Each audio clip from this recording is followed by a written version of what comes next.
Estamos en la parte 2. Habíamos estudiado el momento del llamado de Josué, cuando se le hace el llamado para cruzar el Jordán. Recordamos también que el plan completo de Dios se puede leer en Filipenses capítulo 1, verso 6, que Dios inicia la obra, Dios la perfecciona y Dios la termina, que está en las manos de Dios absolutamente todo. Él es el soberano, nada se le escapa a su voluntad. Aunque nosotros a veces como creyentes, y digo nosotros como creyentes porque el que está fuera del cuerpo de Cristo, pues lo que estudiemos, hablemos, le va a parecer locura, es lo que dice el hermano Pablo. Pero nosotros a veces como creyentes pensamos que Dios en algunas oportunidades tal vez no tiene todo el control porque vemos los acontecimientos que se dan y no son propios de la bondad de Dios. Pero olvidamos que vivimos en un mundo caído donde Dios permite que muchas cosas pasen y es una de las cosas que nos ayuda a nosotros a tener una visión completa de nuestra propia vida, la permisividad de Dios. Cuando digo permisividad de Dios, no estoy hablando que Él permite sin consecuencias. No, no, si hacemos algo que es contrario a Dios, pues van a haber consecuencias. Cuando digo que la permisividad de Dios es que nos da la oportunidad de escoger. Fue lo que hablé allá en Atenas el domingo pasado. En la segunda parte de Moab a Belén, a los que no lo han escuchado, les aconsejo que vayan al canal de YouTube y escuchen esa, esa enseñanza que dimos de cerrando ciclos. Y eso es lo que Dios hace.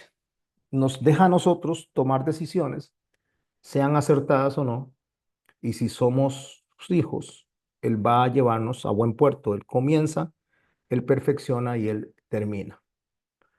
También aprendimos que la tierra prometida no es el final del camino, como muchas personas creen, que la tierra prometida representa el destino final, no, sino que es un tiempo de preparación para poder llegar al destino final. Porque en la tierra prometida es donde se activan las promesas. ¿Cuáles promesas para el pueblo de Israel? Lo que Dios dijo que les iba a dar, allá les voy a dar. Primero comenzó con Abraham, le prometió la tierra donde fluye leche y miel. Le dijo que en él iban a ser benditas todas las familias de la tierra. Entonces, el llegar a la tierra prometida es activar esas promesas. Pero es donde la verdadera batalla comienza. Aún cuando hemos pasado en desiertos, que pensamos que la batalla fue en el desierto, no es así. Porque en el desierto lo que tuvimos fue un proceso de transformación. Transformación que consiste en ir dejando lo que a Dios no le gusta para ir poniendo lo que a Dios le gusta. Ese es el proceso de transformación. Dejar de ser nosotros para ir siendo como Cristo. Pero cuando llegamos a la tierra prometida, ya entramos a la parte donde hemos aprendido qué es lo que Dios quiere, es donde la batalla comienza. Es esa lucha a la que Pablo le decía, lo que quiero hacer no es lo que hago y lo que hago no es lo que quiero. Él peleaba contra sus propios deseos, lo mismo que se habla de Elías cuando se llama en la carta de Santiago, se dice que Elías que tenía las mismas debilidades que todos nosotros, o sea, que Elías estaba sujeto, igual que todos nosotros, a ese tipo de lucha. Entonces ahí comienza la batalla y es donde podemos poner en práctica de manera madura nuestra obediencia. En el desierto obedecemos, pero somos inmaduros, entonces en el desierto a veces volvemos a caer y caemos en ese ciclo de desiertos que hemos venido aprendiendo. Pero en la tierra prometida, Dios nos pide a nosotros una obediencia concreta, una obediencia certera. Dios nos llama a nosotros ya a ser responsables de nuestras acciones. No que no lo seamos en el desierto, pero en el desierto el Señor es como, como más suave, más flexible a la hora que nos equivocamos, porque estamos en ese proceso de formación. Se acuerda que somos polvo, dice la palabra del Señor, y por eso no nos destruye, dice allá en el libro de Malaquías. Pero en la tierra prometida Él es más enérgico, Él es más, Él dice, mejor a través del hermano Pedro, dice, mejor les hubiera sido no haber conocido. ¿Por qué? Porque una vez que conocemos, entonces la demanda es mayor. Pero cuando nuestra vida comienza, nuestra vida, nuestra relación con Dios comienza, simbólicamente comenzamos en la cruz y vamos de camino hacia el trono. O sea, morimos en la cruz, resucitamos en el Señor y vamos de camino hacia el trono. La cruz es el primer paso esencial hacia el trono, pero no es el único paso. Es la puerta de entrada a la cruz. La cruz estoy hablando de manera simbólica, ¿verdad? Porque es la puerta de entrada y en medio del camino que tenemos nosotros, una vez que salimos de Egipto, cuando se representa el cordero sacrificado durante el Pesaj, entramos al desierto, donde empezamos a ser transformados y después sigue la tierra prometida, donde somos preparados para recibir al Señor. Ahorita lo voy a explicar un poquito más desde la imagen del tabernáculo. En todo ese camino, en todo ese camino venimos dando pasos de glorificación. Pasos de glorificación para Cristo, o sea, cada vez que pasamos, aprobamos, pasamos un examen, eso nos va glorificando, nos va acercando a Cristo. La glorificación completa se dará cuando muramos y estemos a la presencia del Señor o si el Señor viene y arrebata a su iglesia. Así que la cruz es el punto de partida para la vida en Cristo. La cruz representa la muerte del yo, como lo dice en Gálatas capítulo 2, verso 20. La cruz representa el perdón de nuestros pecados. Lo puede leer en Colosenses capítulo 2, verso 14. Por eso les digo, traigan un cuaderno y lápiz para que después busquen los versículos. Porque si me pongo a leerlos todos, pues entonces no logro avanzar en la clase. La cruz significa la reconciliación con Dios. Eso lo leen en 2 Corintios, capítulo 5, versos 18 al 19. Así que la cruz es el inicio del camino hacia la gloria. La cruz no es el destino final, la cruz es la puerta. Jesús dice, yo soy la puerta y el que por mí entrare será salvo. Después de la cruz, pues vienen los desiertos, que fue lo que estudiamos. ¿Y qué significan los desiertos? Negarse a sí mismo, tomar la cruz cada día. Lucas 9:23. Santificarnos progresivamente, eso es, lo podemos leer en Hebreos 12:14. Son esas batallas que tenemos en el medio del desierto donde tenemos que aplicar la fe, obedecer, servir al Señor. Efesios 6:10 al 18. Y este paso por los desiertos es equivalente en el tabernáculo a estar pasando por los atrios hasta llegar al lugar santo. Los atrios y el lugar santo van unidos, porque cuando entramos a los atrios nos encontramos con el lavacro, que es quitar lo que a Dios no le gusta. Recuerde que se encuentra después del altar de bronce, del altar del holocausto, se encuentra con el lavacro.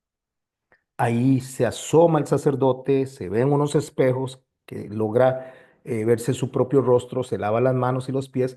Esto significa sacar lo que a Dios no le gusta, sacar la levadura, sacar lo que nos estorba. Y eso se representa en el Antiguo Testamento. El Antiguo Testamento nos dice a nosotros lo que a Dios no le gusta.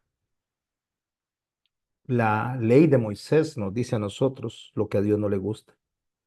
Y una vez que entramos al lugar santo, que está el candelabro que alumbra hacia el frente, hacia el pan, eso representa la palabra de Dios también, solo que representa lo que a Dios le gusta.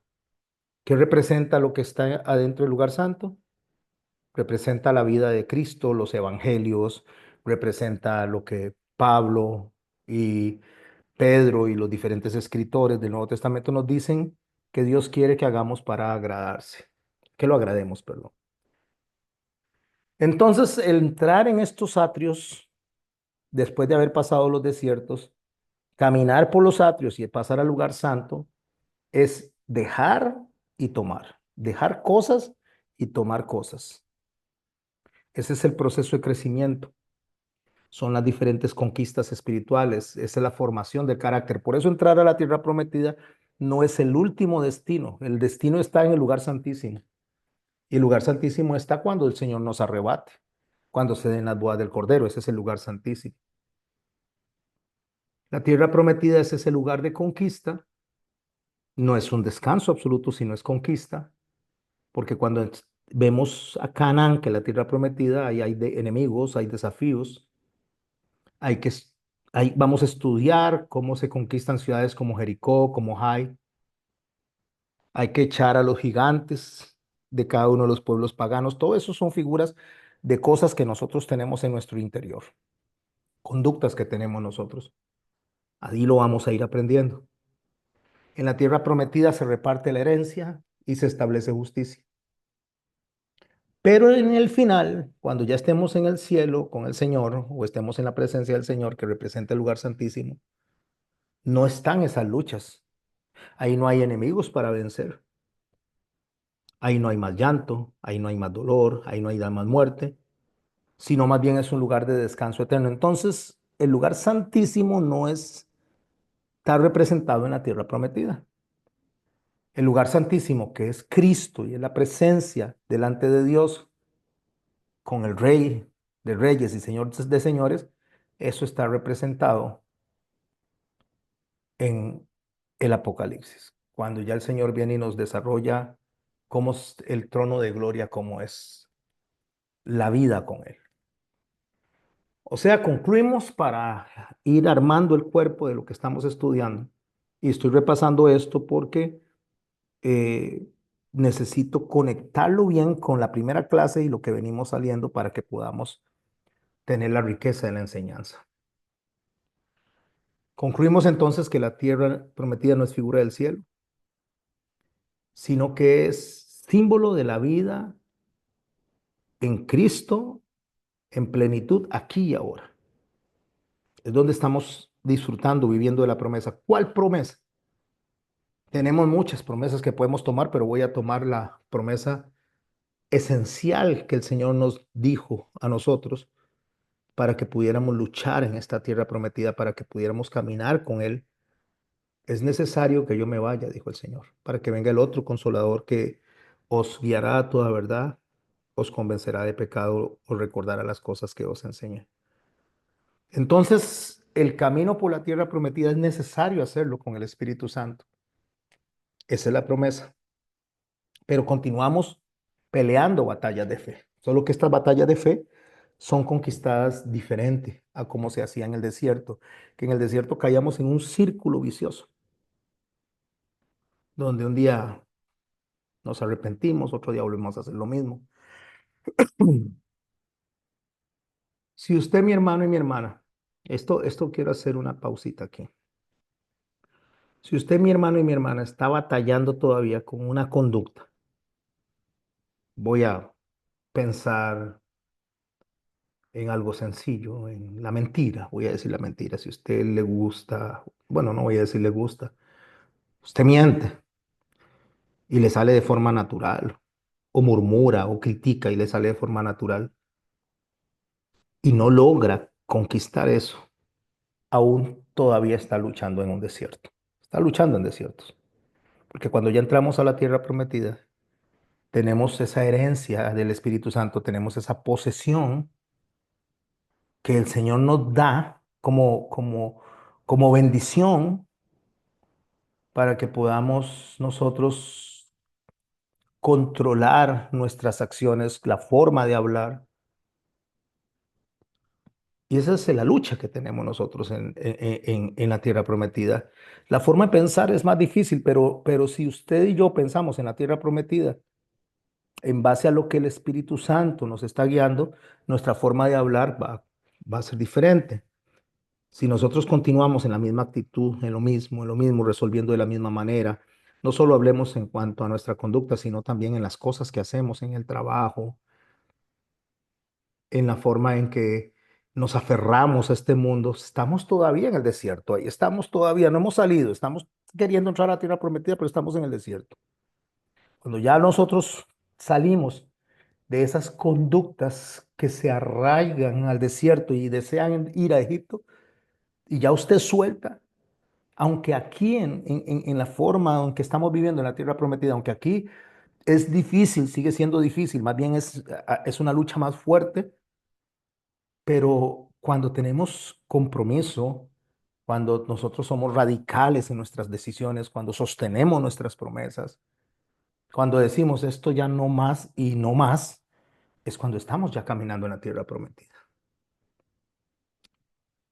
Escribió Pablo a los Efesios en el capítulo 1, verso 3, acerca de la herramienta que tenemos cuando dicen los bendijo con toda bendición espiritual en los lugares celestiales en Cristo. Bendijo en los lugares celestiales significa que es un asunto de el espíritu en los lugares celestes. Pero las bendiciones están ahí, pero debemos de tomarlas, aplicarlas y vivirlas. El problema es que mucha gente habla de bendiciones, pero no las toma. Solo habla de bendiciones, no las toma. Y una de las bendiciones que debemos de tomar es lo que el Espíritu Santo nos da a nosotros como templanza. Control y dominio propio. Es muy dado que la gente le eche la culpa al diablo de todo. El diablo no tiene ninguna culpa de nada. El diablo tiene poder, pero no tiene poder sobre un hijo de Dios. Si el diablo hace algo en un hijo de Dios es porque el hijo de Dios lo permitió. Pero el poder que opera en nosotros es el poder del Espíritu Santo que resucitó a Cristo. En lo que dice el hermano Pablo, el poder que operó en Cristo para resucitarlo de los muertos, opera en vosotros. Esa es la bendición que tenemos nosotros. Entonces podemos tomar esa bendición cuando nosotros venimos y atendemos el llamado del Espíritu Santo, lo aplicamos a nuestra vida y lo vivimos. Por eso es el momento en que nosotros podemos madurar en carácter, podemos tener autoridad espiritual sobre nosotros mismos y podemos empezar a ver multiplicarse el fruto, el de la fe principalmente. En el cielo no necesitamos eso, no necesitamos crecer en carácter. En el cielo ya habremos sido perfeccionados. Pero en la tierra prometida es donde se perfecciona, no donde hemos sido perfeccionados. ¿Qué se perfecciona en la tierra prometida? La obediencia y el servicio. Así que el lugar de santificación es en este lado de la gloria. Es cuando estamos transitando en esta misma tierra. Es donde el espíritu está en conflicto con la carne. Esa lucha ya no va a existir cuando estemos en el Señor. Esa lucha ya no la vamos a estar librando. Hay personas que me preguntan, pastor, y cuando estemos allá en el cielo, entonces no vamos a pecar porque Dios no nos va a permitir pecar. Y le digo yo, no, Dios nos va a permitir a nosotros decidir como decidimos acá, con una diferencia, que cuando estemos en los cielos vamos a tener el carácter de Cristo y las decisiones van a ser santas, justas y perfectas, porque no vamos a tener esa raíz de pecado que nos aleja de Dios. Pero la adoración, el servirlo, el amarlo, todo va a ser de una forma voluntaria, pero santa, como Cristo, de la misma manera que Cristo lo hace. Entonces ahí va a estar completada la satisfacción, la santificación, perdón, ahí va a estar completada la santificación. Mientras que en la tierra prometida aún tenemos que luchar con nuestra mente, con nuestras emociones, con nuestro espíritu. Aquí es donde nosotros estamos aprendiendo a vivir como herederos, no como esclavos. Cuando digo aquí, no estoy hablando de este planeta, estoy hablando del cuerpo de Cristo, donde ya nosotros hemos llegado a alcanzar un nivel de madurez, donde Dios nos hace ver que Él comenzó la obra cuando nos rescató de Egipto. Él perfeccionó la obra durante el proceso del desierto y Él la va a terminar la obra en la tierra prometida. Pero ese terminar la obra significa que cuando ya nosotros estemos delante del Señor, cuando estemos en la presencia de Él, ya sea que porque muramos o nos llame, en ese momento ya nosotros vamos a ser como el Señor. Y si usted me pregunta, ¿ser como el Señor en qué sentido? Porque nosotros no podemos ser como el Señor es Dios. Por supuesto que no vamos a ser como Él en su deidad, Vamos a ser como Él en la incapacidad de pecar. Gracias a Dios. En la incapacidad de pecar. Pero Dios decide, Dios es creativo, Dios ama, Dios es un artista, o sea, todas esas cualidades las tenemos nosotros, pero las vamos a tener perfeccionadas sin la raíz de pecado. Si yo quiero entender esto, tendría que estudiar el tabernáculo y meterme de profundidad. Cada figura, cada símbolo, cada paso de la salvación está en el tabernáculo. Se sale de aquí, de Egipto, y se está alrededor del tabernáculo en un campamento. Ese es el mundo sin Dios. Estar fuera del tabernáculo. Cuando digo mundo sin Dios, no es que Dios no esté en todas partes. Cuando hablo del mundo sin Dios, estoy hablando del mundo que no se somete a Dios. Ese es el mundo que está fuera del tabernáculo. Está ahí el pueblo. Ahí afuera viven los de las 12 tribus, viven egipcios porque salieron con ellos, extranjeros. Vive mucha gente. Pero ahí es donde está la lucha constante por agradar a Dios. Después de que se sale de Egipto y se camina en ese desierto, que es el proceso, como les digo, de formación básica, de dependencia, y se llega a la tierra prometida que se está representada en los atrios y en el lugar santo, es una conexión entre el uno y el otro, porque les dije que en el lugar, en los atrios está lo que no le gusta a Dios. La palabra de Dios que me dice a mí, esto tiene que quitarlo. Y en el lugar santo está la palabra de Dios que me dice, esto es lo que tiene que hacer. Entonces en el lugar santo se aprende de comunión profunda, se aprende de revelación para poder llegar al destino final. ¿Y cuál es el destino final? El lugar santísimo. Ahí es donde estaremos totalmente glorificados y una eternidad para con Dios. Entonces el cruzar el Jordán, el cruzar el río, es justamente el proceso que se da entre antes y el presente. Vea que no estoy diciendo el proceso que se da entre el antes y llegar a la presencia de Dios, porque creo que lo expliqué bastante bien, sino entre el antes del creyente inmaduro al creyente maduro, habitando en esta tierra. Ese es el paso de Moisés a Josué. Es el paso de Moisés que necesitaba de la ley para que ese pueblo fuera sometido, para que ese pueblo tuviera disciplina. Ese es el paso del Antiguo Testamento a Josué, que representa a Jesús, que representa la gracia, que representa esas oportunidades que Dios nos da a nosotros para poder acercarnos a Él de manera genuina. Entonces ese paso de Moisés a Josué es el paso del desierto a la tierra prometida. Josué tenía que ir a aplicar lo que ya sabía de Moisés, las leyes que Moisés había dado, tenía que aplicarlas en la tierra de la conquista. Eso es la consagración que se da. Cuando Josué cruza el Jordán, él levanta un memorial que Dios le dice para que recuerde, eso está en el capítulo 4 del libro de Josué. Para recordar el poder de Dios, entonces le dice que saque 12 piedras que se toman del Jordán. Les voy a invitar a que me acompañen a Josué capítulo 4 y vamos a abrir y vamos a empezar a escudriñar, a leer un poco de la palabra. Dice el verso 1 del capítulo 4. Cuando toda la gente hubo acabado de pasar el Jordán, subraye toda la gente, eso me encanta, no dejaron a nadie botado, todos pasaron el Jordán, pasaron del desierto. Esta es una nueva generación, había una generación que murió en el desierto, aquellos que eran mayores de 20 años, cuando el Señor determinó que eso pasara. Ya habían pasado todos esos 40 años, cruzan al otro lado, esta nueva generación toda cruza. Y dice que cuando toda la gente hubo acabado de pasar el Jordán, Jehová habló a Josué diciendo, tomad del pueblo 12 hombres, uno de cada tribu, y mándales diciendo, tomad de aquí, de en medio del Jordán, Anote esto. ¿De dónde tienen que tomar las piedras? De en medio del Jordán. ¿Por qué es importante esto? Ahorita voy a profundizar, pero es importante porque Dios le dice a ellos que crucen el Jordán y que cuando los sacerdotes pongan los pies en el agua, Él va a detener el río arriba para que crucen en seco.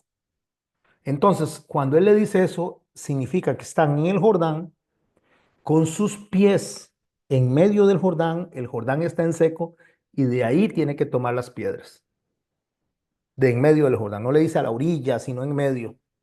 Eso implica muchas cosas, mis hermanos. ¿Sí? Eso es un mensaje tan profundo, porque imagínese usted tomando piedras, cada uno de la tribu lleva una piedra para llevarla allá a donde se va a levantar ese altar. Cualquiera estaría ahí. Si se viene el agua, yo quiero cruzar rápido.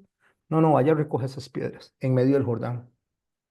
Y le dice de dónde tiene que tomar esas piedras, del lugar donde están firmes los pies de los sacerdotes. 12 piedras, ahí es donde están de pie los sacerdotes, las cuales pasaréis con vosotros y levantarlas en el lugar donde habéis de pasar la noche. Levantarlas en el lugar donde van a pasar la noche. La noche es figura de, de enfrentamientos, la noche es figura de inseguridad, la noche es figura de tiempos difíciles. Siempre la noche va a ser representada ahí. Por eso el Señor puso una columna que les alumbrara en la noche, una columna de fuego y en el día una nube para que los guardara del calor, para enseñar que de día y de noche, o sea, en todo tiempo, esa es la figura, en todo tiempo Dios acompaña a este pueblo. Unas veces va al frente y otras veces está en medio del pueblo.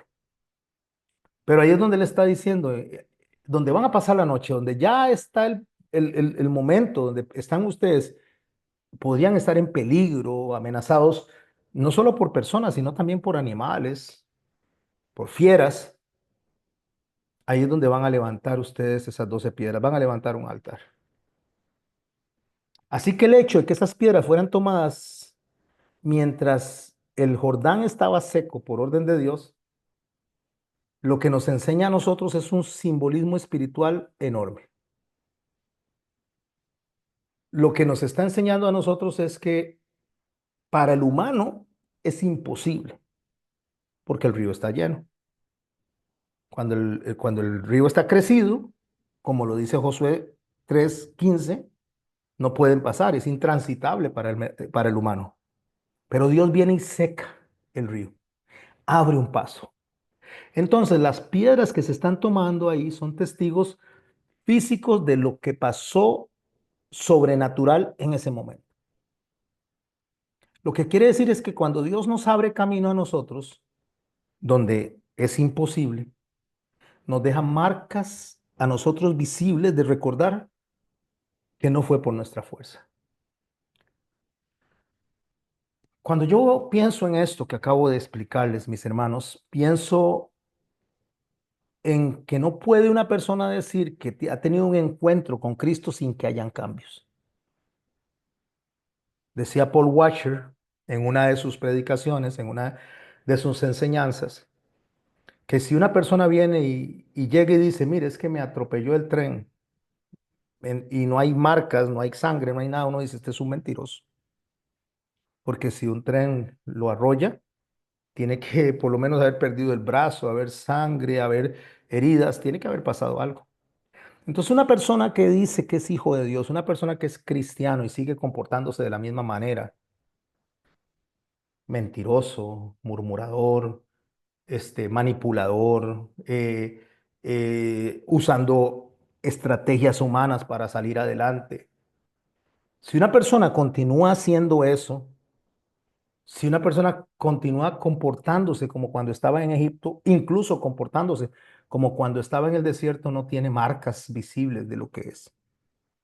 No hay marcas para que usted diga, sí, aquí realmente esta persona tuvo un encuentro con el Señor. No significa que no falle, no significa que no se equivoque, pero cuando hay una conducta persistente, cuando hay una conducta repetitiva, entonces usted dice, no, aquí no hay marcas visibles. Porque cuando hay marcas visibles, esas piedras que son símbolo de firmeza, de fuerza, lo que es o nos enseña a nosotros es que es contrario a la inestabilidad del carácter.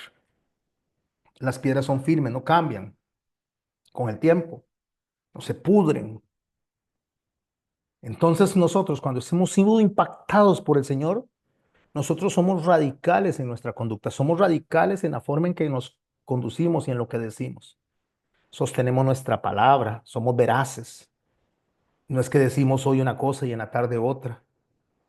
Cuando nosotros tenemos la tendencia que hoy decimos una cosa y mañana otra, entonces todavía estamos en el desierto, porque el río representa lo inconstante, donde el agua está pasando con ahí, donde está fluyendo el agua, donde arrastra las cosas, pero las piedras están representando lo permanente, lo firme, lo que no cambia.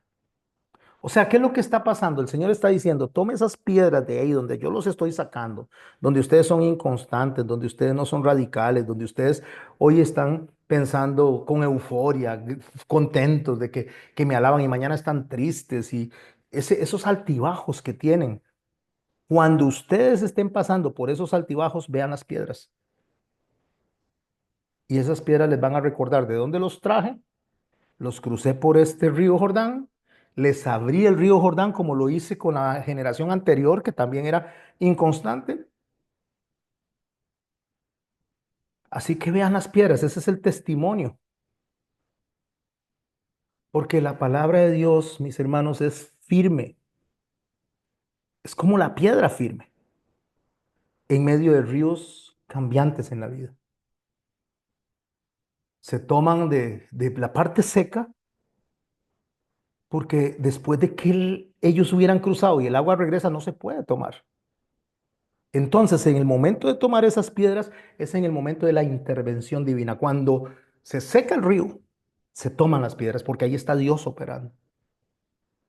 ¿Cómo funciona eso en su vida y en la mía? Cuando usted está pasando por momentos donde hay intervención divina, cuando usted está claro de que lo que está haciendo Dios en su vida está trayendo cambios permanentes. Cuando usted está claro o está clara de que el cambio que Dios está haciendo es tan radical que no puede regresarse al desierto, sino que tiene que continuar caminando aún en medio de su debilidad. Pero usted toma esa piedra que es una marca permanente y esa piedra usted la voltea a ver cada vez que vengan dudas, porque esa es la piedra del testimonio, de donde venimos, de donde nos sacó Dios. Voy a ponerle un ejemplo. Imaginémonos una persona que tiene un accidente,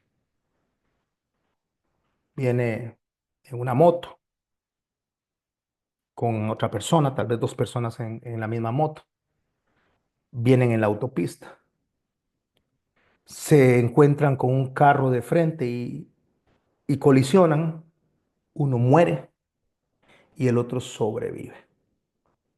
Lo llevan al hospital, lo ponen con mangueras, lo ponen con montones de aparatos para mantenerlo vivo, entra en un estado de coma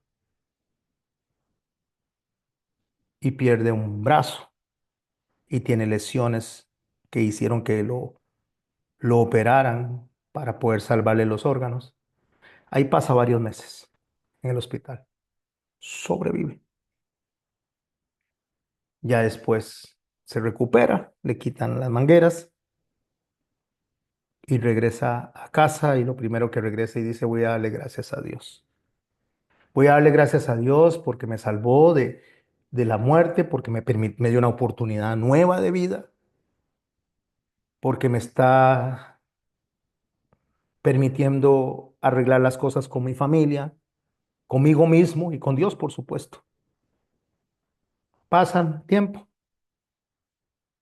pasan las semanas, pasan los meses, pasan los años, se recupera. Y un día ya, al tiempo, está trabajando, le dieron un trabajo, está trabajando y lo amonestan. Lo amonestan porque se le ocurrió al jefe amonestarlo porque el jefe amaneció de malas ese día y lo amonesta. Se va triste para la casa y al día siguiente o a los 3 días llega y le dan otra amonestación. Y entra en un estado de estrés, entra en un estado de tensión donde dice, me van a despedir, me voy a quedar sin trabajo. ¿Qué voy a hacer? Y yo que me falta un brazo y que apenas me recuperé y este trabajo que me dieron aquí, ¿quién me va a dar un trabajo en las condiciones en que estoy? Ahí es donde tiene que tomar la piedra. Tiene que ver su brazo si tiene una prótesis, tiene que ver las heridas y decir, Dios me salvó de la muerte. Dios regeneró mis tejidos. Dios regeneró mis órganos. Dios regeneró mi cuerpo. Esto no es nada. Es más, si me despiden, esto no es nada. El Dios, Señor y Todopoderoso que me salvó la vida, me puede ayudar a salir adelante en cualquier cosa. Porque eso se dio en la intervención divina. Eso se dio en medio del lugar seco, donde el agua fue detenida y les salvó la vida. Entonces, esas piedras representan las lecciones, testimonios, victorias que ya hemos tenido en nuestra vida, en momentos de la prueba, no después. Miren, mis hermanos, ahora que pasamos la pandemia, que sobrevivimos físicamente a la pandemia, los que estuvimos graves, económicamente, los que estuvimos en problemas de perder las cosas. Y Dios nos ayudó a nosotros y hoy comemos, desayunamos, almorzamos, comemos, tenemos trabajo, nos podemos defender. Tal vez no tengamos montones de dinero, pero estamos aquí, no morimos durante la pandemia, no perdimos todo durante la pandemia. En el caso mío, yo perdí unos carros, perdí algunas cosas, pero no perdí todo. O sea, Dios fue misericordioso conmigo y yo imagino que con ustedes también. Entonces, al final de cuentas, mis hermanos, lo que hay que ver es la intervención divina en ese momento y decir, esto no es nada. Dios me ha sacado de peores. Porque hay momentos, mis hermanos y mis hermanas, donde Dios abre camino solo para que usted pueda tomar las piedras de testimonio, ponerlas ahí, edificar esas piedras de testimonio para que su fe aumente y le ayude a otras personas. Esos son memoriales para otras generaciones. Fue lo que le dijo Dios a Josué que tenía que hacer. Cuando vuestros hijos pregunten en el futuro, le dijo, cuénteles. No eran piedras decorativas, solamente eran señales pedagógicas para él y para los que venían con él. Era para enseñarle a las futuras generaciones cómo Dios actúa con su pueblo cuando su pueblo obedece. Las piedras que nosotros tomamos de nuestro Jordán cuando cruzamos hacia la tierra prometida son altares para enseñar a nuestros hijos, para nosotros tener claro de dónde venimos y hacia dónde vamos. El paso del Jordán es esa figura de muerte al pasado, resurrección con vistas hacia el futuro. Eso es cruzar el Jordán. Y entrar a la tierra de Canaán es entrar a esa nueva vida donde tenemos la herencia, como mencioné en este caso, el Espíritu Santo. Y las piedras sacadas del fondo y llevadas afuera están simbolizando que nuestra vida vieja fue sepultada, redimida y que ahora es testimonio para los demás y para nosotros mismos. Dice Romanos 6:14, somos sepultados con Él en el bautismo para muerte. ¿Para qué? Para que andemos en la vida. ¿Qué significa? Lo que el bautismo significa es cuando nosotros dejamos el pasado y resucitamos para Cristo. El bautismo es una figura de testimonio como estas piedras. El bautismo es una figura donde se le está diciendo a Dios, Señor, yo dejo el pasado, yo abdico a mi vida para vivir como tú quieres que yo la viva. El bautismo es decirle a las personas que están a nuestro alrededor, yo muero a mí para que Cristo viva en mí, para yo ser testimonio de Él. El bautismo es decirle al enemigo, ya no tienes ningún control sobre mí, porque el poder de Cristo opera en mí. Eso es lo que significa. Continuemos leyendo Josué capítulo 4, verso 4. Entonces Josué llamó a los 12 hombres, los cuales él había designado de entre los hijos de Israel, uno de cada tribu, y les dijo, pasad delante del arca de Jehová. Subraya esta parte. pasad delante del arca de Jehová.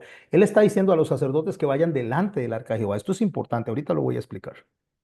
Pasad delante del arca de Jehová, vuestro Dios, a la mitad del Jordán, y cada uno de vosotros tome una piedra sobre su hombro, conforme al número de tribu de los hijos de Israel. Ya lo expliqué. Para que esto sea señal entre vosotros, y cuando vuestros hijos pregunten a sus padres mañana, diciendo qué significan estas piedras, les responderéis. Antes de continuar con la lectura, deseo que veamos algo que está pasando aquí. El arca del pacto va delante con los sacerdotes. O mejor dicho, los sacerdotes cargan el arca y van delante. Cuando los pies de ellos tocan el agua, es cuando el milagro ocurre. Tuvieron que accionar para que el milagro ocurriera. Le invito a que escuche el mensaje que se llama De Moab a Belén, parte 2, para que entienda esto que le estoy explicando. La fe se acciona cuando uno da el avance. Cuando usted dice, voy a caminar en fe, voy a caminar en fe, no es echarse ahí a morir, no es que usted llegue y en lugar de ponerse a estudiar para pasar un examen, nada más diga, Señor, dame la inteligencia porque yo quiero pasar el examen. No, tiene que estudiar. Si usted quiere un trabajo, tiene que buscarlo, presentar currículum, ore, pero busque, accione. Si usted necesita curarse, no se ponga a llorar en una cama y me siento mal, me siento mal. No, tome la medicina. Vaya al doctor. Haga la diligencia que le toca y Dios va a venir y va a hacer la parte que a Él le corresponde, que es hacer lo imposible, mientras nosotros estamos haciendo lo posible. Entonces, cuando los pies tocan el agua, ocurre el milagro y el pueblo viene a distancia, pero el arca viene abriendo camino. Lo que significa es que el arca es la presencia de Dios abriendo el camino de lo imposible. Pero cuando llegan a Jericó, eso lo vamos a estudiar después, cambia el orden ligeramente. Van primero los hombres armados, después van 7 sacerdotes con bocinas, con chofares, y detrás el arca. Cuando van a cruzar el Jordán, el arca va adelante con los sacerdotes. Cuando están en Jericó, el arca va de tercero. Primero los guerreros, después los sacerdotes con las bocinas, y después el arca y detrás el resto del pueblo. Aquí lo que representa es que la presencia de Dios continúa, pero que ya le toca a los sacerdotes tomar la posición que les corresponde. Cuando Jesús baja del monte de la transfiguración, están abajo un hombre tratando de pedirle a los discípulos que sanen a su hijo y no lo sanan. Entonces el Señor le dice a ellos, o les llama la atención a ellos por la falta de fe y le dice, ¿hasta cuándo los he de soportar? De soportar significa que hasta cuándo tengo que hacer lo que ya ustedes tienen que hacer. Pablo le dice a los de Corinto, bueno, ya es hora de que estén comiendo vianda, de que comiendo carnita y dejar de estar tomando lechita. Porque hay un momento en que tenemos que salir del desierto, que es tomar lechita, y entrar a la tierra prometida, que es comer carne sólida. Porque ya lo imposible, Dios lo hizo, nos abrió el camino. Ahora lo que sigue es caminar con la presencia de Dios y nosotros actuando como sacerdotes, ya en el territorio de la promesa, donde empieza esa batalla espiritual. Por eso ya en Jericó van adelante las trompetas, que significa batalla, que significa guerra, los soldados y la presencia del arca va de tercero entre el pueblo y los sacerdotes en medio. Porque ahora resulta que el que da testimonio, el que debe de predicar, el que debe de enseñar, son los sacerdotes. Pablo le dice, ya ustedes deberían de estar enseñando. Y eso es lo que yo le digo a ustedes, mis hermanos y mis hermanas. Nosotros ya debemos de estar en una posición donde nosotros estemos bendiciendo a otras personas con lo que hemos aprendido. No solo sentarnos a escuchar, no. Usted puede estar estudiando la palabra de Dios conmigo o con otro maestro el resto de su vida. Eso está bien, pero debe empezar a ponerla en práctica. Cuando yo vi el video del hermano Isaac allá en Chile, predicando, enseñando y está enseñando sobre desiertos, a mí me bendijo mucho, porque está tomando y poniendo en práctica lo que aprende. Todos tenemos una esencia diferente. Cada uno de los que estamos aquí va a decir con sus palabras lo que ha aprendido. No somos clones de nadie. Cada uno tiene una esencia. Pedro era un hombre impulsivo, era un hombre bastante explosivo. Los Juan y Santiago le llamó el Señor los hijos del trueno, a Juan y Santiago. Y así cada uno tiene un temperamento diferente. Pero Dios nos va a usar en nuestra esencia si nosotros nos dejamos usar. Hay que dejarse usar. Pasad el arca de Jehová, vuestro Dios, y a la mitad del Jordán dice, cada uno tome vosotros una piedra, es lo que acabamos de leer. Y que las aguas del Jordán entonces son divididas delante de ellos y que al otro lado estas piedras sirvan de monumento conmemorativo. Y dice el verso 8 de Josué capítulo 4. Y los hijos de Israel lo hicieron como Josué les mandó. Tomaron 12 piedras en el medio del Jordán, como Jehová le había dicho a Josué, conforme al número de las tribus de los hijos de Israel, y las pasaron al lugar donde acamparon y las levantaron allí. Josué también levantó 12 piedras en medio del Jordán, en el lugar que estuvieron los pies de los sacerdotes que llevaban el arca del pacto y han estado allí hasta hoy. Y los sacerdotes que llevaban el arca se pararon en medio del Jordán hasta que se hizo todo lo que Jehová había mandado a Josué que dijese a este pueblo. Voy a subrayar esta parte. Y los sacerdotes que llevaban el arca se pararon en medio del Jordán hasta que se hizo todo lo que Jehová había mandado a Josué. ¿Qué se le dijo? Saque piedras, levanten el testimonio. Ahí estaban, haciendo las cosas conforme se le había dicho a Josué y conforme se le había mandado también a Moisés. Después el pueblo dice que se dio prisa y pasó.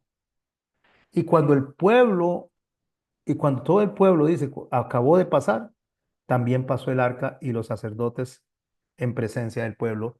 Es interesante, el arca viene adelante, se detiene, empiezan a tomar las piedras, se detiene donde los sacerdotes ponen sus pies, toman las piedras del testimonio, el pueblo empieza a pasar y después pasa el arca una vez que el pueblo ha pasado. Es Dios, la presencia de Dios en medio de todo lo que está aconteciendo. Mientras que antes le decía al pueblo, siga a distancia, ahora los sacerdotes van al frente cargando el arca y son los primeros en tocar el agua, porque los sacerdotes no iban solos, iba la presencia de Dios en ellos y con ellos. Pero no confundamos, el arca no es un amuleto, el arca no es una bandera de guerra, el arca es la manifestación de la presencia de Dios con su pueblo donde quiera que ellos van a ir. Pero llevarla en los hombros significa responsabilidad humana para llevar la presencia de Dios en obediencia a donde Él nos está mandando. No es estar siguiendo un objeto, es entender la dirección de Dios y cómo Dios nos llama a nosotros a consagrarnos para Él. Dice el verso 12, también los hijos de Rubén, los hijos de Gad y la media tribu de Manasés pasaron armados delante de los hijos de Israel, según Moisés les había dicho, como 40,000 hombres armados, listos para la guerra, pasaron hacia la llanura de Jericó delante de Jehová. Pasaron a la llanura de Jericó. Y en aquel día, dice el verso 14, engrandeció Jehová a Josué y a todo Israel, y le temieron como le habían temido a Moisés todos los días de su vida. Luego Jehová habló con Josué y le dijo, manda a los sacerdotes que llevan el arca del testimonio que suban al Jordán. Josué mandó a los sacerdotes diciendo, subid al Jordán. Y aconteció que cuando los sacerdotes que llevaban el arca del pacto de Jehová subieron en medio del Jordán, y las plantas de los sacerdotes estuvieron en el lugar seco, las aguas del Jordán volvieron a su lugar y corrieron como antes sobre todos los bordes. Esto es fascinante. Obedecen tal y como Dios lo dice. Una vez que pasan al otro lado, se viene otra vez la corriente, se vienen otra vez los problemas, se viene absolutamente todo, pero ellos estaban al otro lado. Ya ellos habían pasado el río, ellos habían pasado el momento de inestabilidad, el momento de peligro, ya habían pasado, pero pasaron de acuerdo a las instrucciones que Dios les había dado. Así que mis hermanos y mis hermanas, de la misma manera, Dios ya nos ha permitido pasar por el río, por los problemas, por la escasez, por la aflicción, por la depresión, por enfermedades. Y no importa lo que hayamos pasado, Dios nos ha permitido superarlo. Si hoy usted se enfrenta a situaciones difíciles, económicas, de enfermedad, si usted se enfrenta a situaciones difíciles de trabajo, no importa lo que usted se enfrente, ya Dios nos ha sacado de ese tipo de situaciones antes y a veces peores. Y lo peor que le puede pasar a una persona cuando enferma o lo peor que le puede pasar a una persona es la muerte. Morirse sería lo peor. Y Pablo dice que eso no es lo peor para él, porque Pablo dice que para mí el vivir es Cristo. O sea, caminar en esta tierra prometida es caminar con Cristo. Para mí el vivir es Cristo y el morir, ganancia. O sea, mis hermanos y mis hermanas, aún lo que es más difícil, aún lo que es más fuerte, que nos impacta más, como es la muerte, el Señor dice, yo tengo control de eso también. Así pasó Israel el Jordán, al otro lado. Así que hoy, mis hermanos, la iglesia, el sacerdocio, los creyentes, somos responsables de llevar la presencia de Dios a donde vayamos, cuando esté en el carro, cuando esté en el autobús, cuando esté en la pulpería, cuando esté parqueándose, cuando esté en su trabajo, cuando esté en la escuela, no importa dónde vaya, la presencia de Dios debe de verse como testimonio vivo de lo que Dios es en nosotros, de que el Espíritu Santo mora en nosotros. Porque la victoria, mis hermanos, no es andar una cruz colgando en el cuello. Porque la victoria no es sacar la Biblia en todo lado y decir que soy cristiano. Eso no es victoria. Hay mucha gente que dice que es cristiano y definitivamente es una vergüenza que lo digan. Mejor no lo dijeran. Hay gente que dice que es cristiano. Ahí vi una noticia de un pastor que quiso abusar o abusó sexualmente de su hijastra y todavía dice que es pastor y esa gente dice que son cristianos y que el pastor fue víctima de Satanás. Mejor no dijeran eso, eso es peor. Mejor se quedaran callados. Así que mis hermanos, la victoria no es andar con símbolos, no es decir yo pertenezco aquí, pertenezco allá, pertenezco a los evangélicos o a los católicos o a los mormones o a los testigos de Jehová. No es esa la victoria es vivir una vida de santidad con la presencia de Dios en nuestras vidas en perfecta obediencia. Como sacerdotes debemos poner los pies en el agua, confiar en Dios de que Él va a hacer el milagro.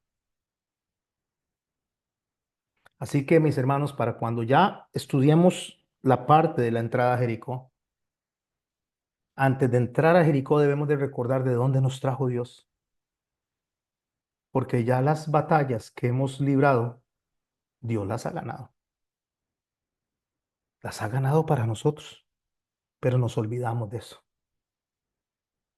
Nos olvidamos de eso, mis hermanos, cuando yo pienso las veces que he estado tan cerca de la muerte y aquí estoy. ¿Cómo se va uno a afligir cuando sabe que ya Dios lo libró de algo? Que Dios lo sacó a alguien, que Dios orquestó todo para que nosotros podamos estar en el Gosén en medio de Egipto. ¿Qué es el Gosén en medio de Egipto?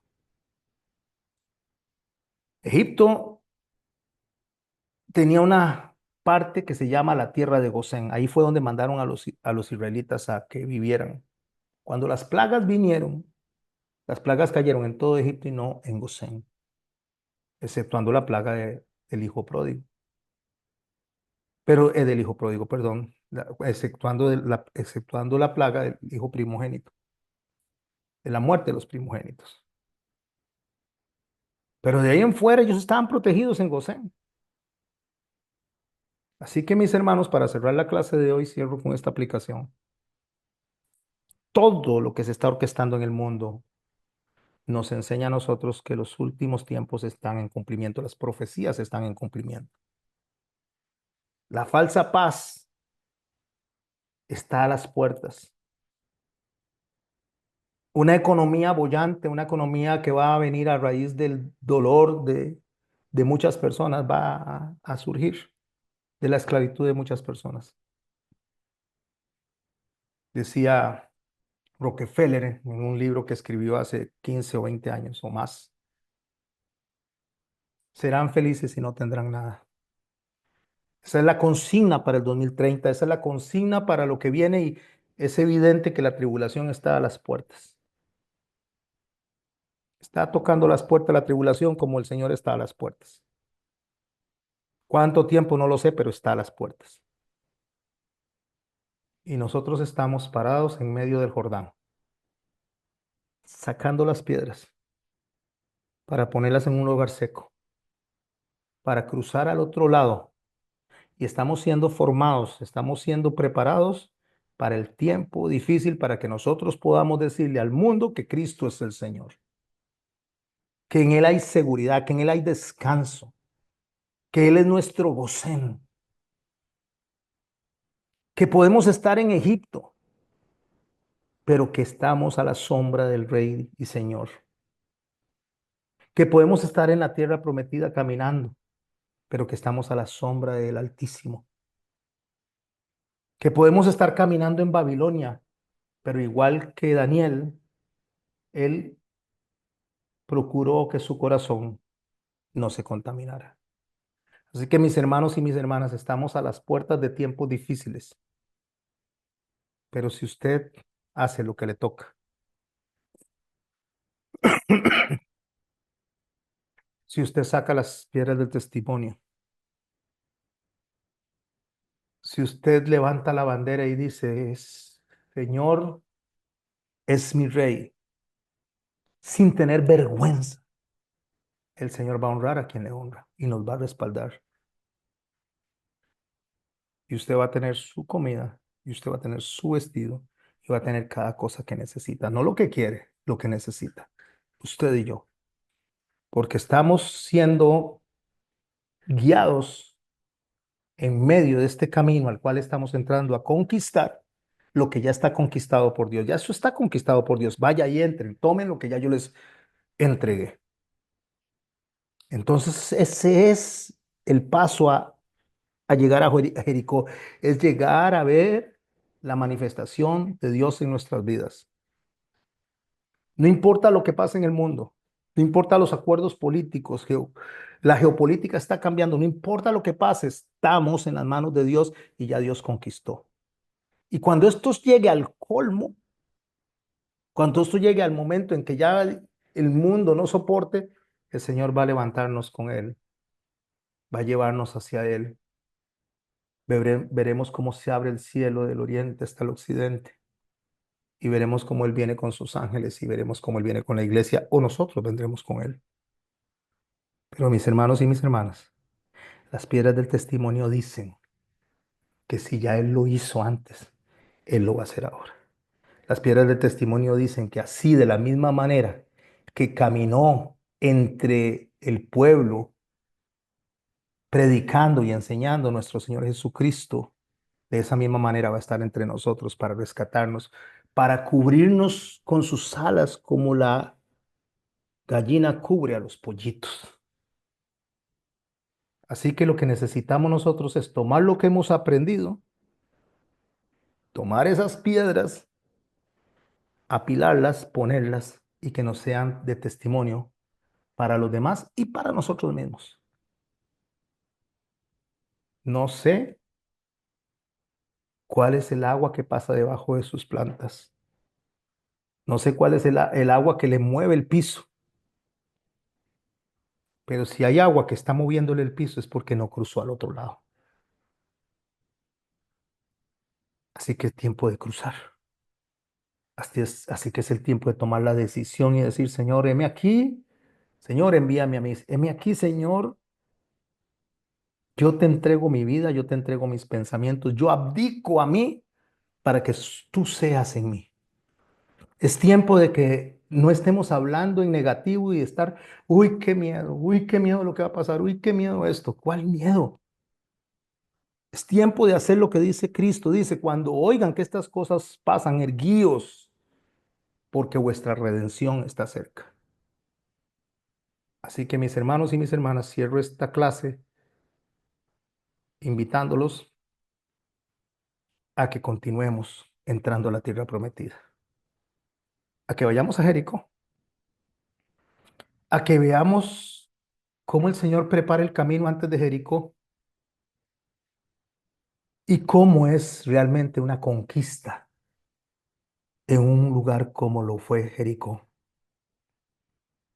cómo se conquista para un hijo de Dios, cómo se conquista, no llorando, no murmurando como en el desierto, no quejándose, sino tomando acciones concretas de frente, enfocándonos, cerrando ciclos, dejando atrás lo que tiene que quedar atrás y enfocándonos al frente. Si no, mis hermanos, nos vamos a quedar estancados en el desierto o en el fango del agua cuando el agua se baje. Y no vaya a ser que le pase como le pasó al faraón, que se lo llevó al faraón y a todo su séquito con todos los carros y caballos y se inundó eso y se ahogaron todos. Eso es lo que dice del diluvio. Dice que no se dieron cuenta hasta que el agua había venido y los había ahogado a todos. Que no le pase las de las vírgenes, que fueron estas 5 vírgenes que fueron insensatas y se les cerró la puerta al puro frente. Que no le pase lo que le pasó a ese pueblo que tuvo que morir en el desierto, cuando ya tenemos marcado el camino hacia adelante, no hacia atrás. Y Dios no empuja a nadie, tenemos que seguir al Señor. El Señor dice, sígueme, y nosotros tenemos que seguirlo. Ya no hay que andar empujando a nadie. Yo no tengo como pastor que estar llamando a la gente, mire, venga a la iglesia, no, no deje de congregarse. Lo hago porque es parte de la prédica, pero no debería de hacerlo. Cada uno sabe la responsabilidad que tiene delante de Dios y que Dios va delante y nosotros lo seguimos. El pueblo seguía el arca, el pueblo seguía la nube, el pueblo seguía la columna de fuego. Y a donde iba la columna de fuego, caminaba el pueblo. Así que mis hermanos y mis hermanas, dejémonos de estar como chiquitos rabiosos esperando que nos empujen y que nos estén llamando la atención. Es hora de que tomemos posición y digamos, sí, Señor, esta es mi piedra de testimonio y me he dado cuenta de que esta piedra de testimonio soy yo mismo. No necesito que nadie me hable de ti porque yo te he experimentado. Soy yo mismo. Dejo de grabar en este momento. A los que están en YouTube, muchas gracias. Comparte este video, denle like. Eso ayuda a que más personas nos vean y le invito a que sea parte de esta clase también. Bendiciones a los que están escuchándome en YouTube y nos vemos próximamente.